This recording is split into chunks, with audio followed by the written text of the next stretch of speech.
morning, good afternoon, good evening, Retro Gamers. Welcome to Retro Game On. Today we're taking a look at Jurassic Park on the Mega Drive or Genesis, released in 1993 by Blue Sky Software. Movie tie-ins always get a bad rap in this industry as they're usually rushed cash cows. This title, however, actually took 15 months to develop, which was an extremely long time for a game back then.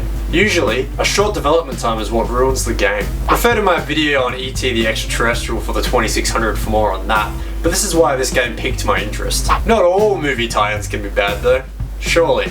And this was developed for over a year, so let's delve deeper.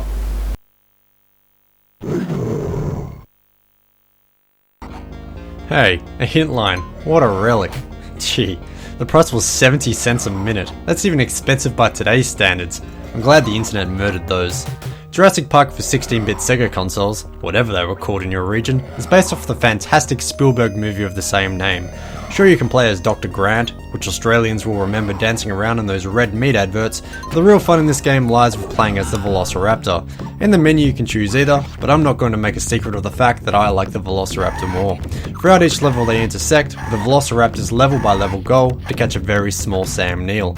But ultimately, the game's goal for both protagonists is to escape the island. The game is a platformer, with each level representing a location out of the movie or the book, with a few mixed in that were created just for the game. As far as the gameplay is concerned, there are a lot of things I respect, but then again, there are a lot of things that peeved me off and borderline ruined the game for me.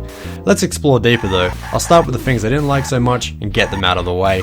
The first thing that takes you is the difficulty curve, which is sort of like being slapped in the face with a wet fish. The levels have a tendency to start off with really hard sections, like in the first 30 seconds of gameplay, but then get super easy for the rest of the level, which is weird. The thing is though, there are barely any checkpoints within each level. I can only remember one actually, and if you die anywhere in that level, it's all the way back to the beginning for you, before that shit heap of a jump that makes you yell profanities at your cat.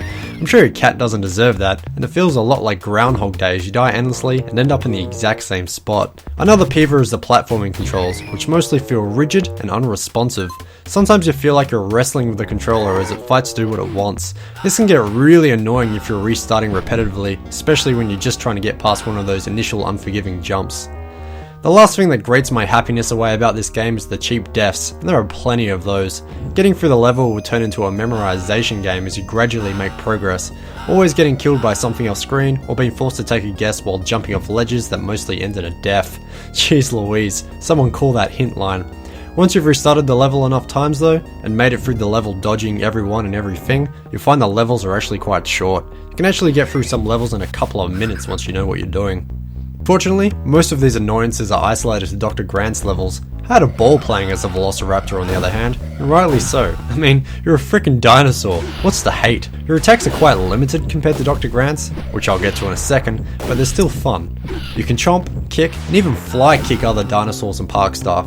The controls, however, feel a lot more fluid than Dr. Grant's. While bigger, the Velociraptor feels lighter and is a lot faster to move around, making the gameplay a lot more hassle-free and fun. Both characters have a health system and 3 lives each, with the dino feasting on meat and Dr. Grant picking up health kits. If you lose all 3 lives, it's game over, but this doesn't really mean much since the game does have a fairly good password system, with each level on each difficulty having unique passwords. One thing I like quite a lot, which stopped me from pulling out all my hair, was the fact that you didn't have to re-enter the password after each game over. The game retains it in the password screen, even if you reset the console. Quite simple really, yet a fantastic idea to stop more frustration.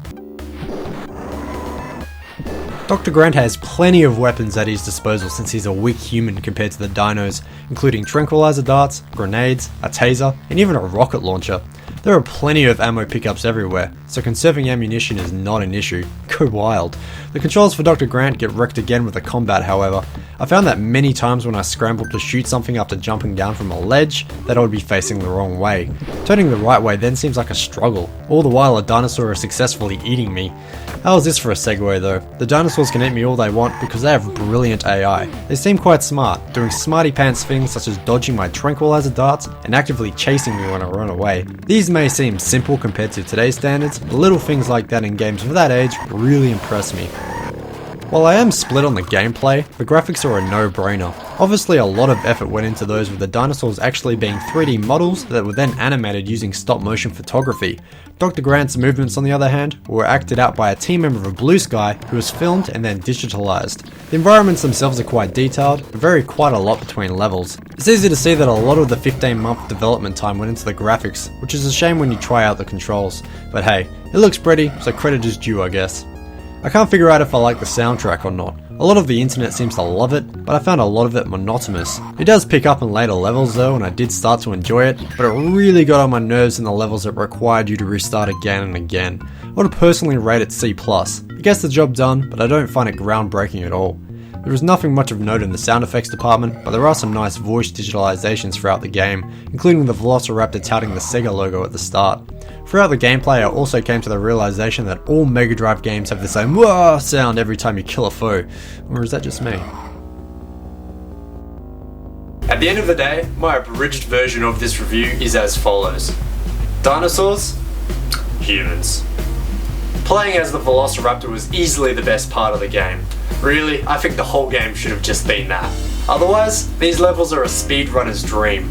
Like I said before, some levels can be completed in mere minutes if you know your way around the traps. You'd also probably like it if you're a hardcore fan of the movie, but otherwise this is just a standard platformer with a twist that only gets things right half the time. I wouldn't avoid it like the pterodactyl Avery, but I would select carefully if you were to come across it. Hello retro gamers, and thanks for watching. If you digged what you just watched, then please consider a subscription. I release a video weekly. I also run a Facebook and a Twitter if you'd like to stay updated by those. Otherwise, there is my blog that has been running for years now. Recently I wrote about my Atari ST collection and Doom. Running on a printer. I kid you not. Lastly, there are links to my 2 recent videos, but hey, that's all for today. Thanks again for watching, and I'll hopefully catch you next time.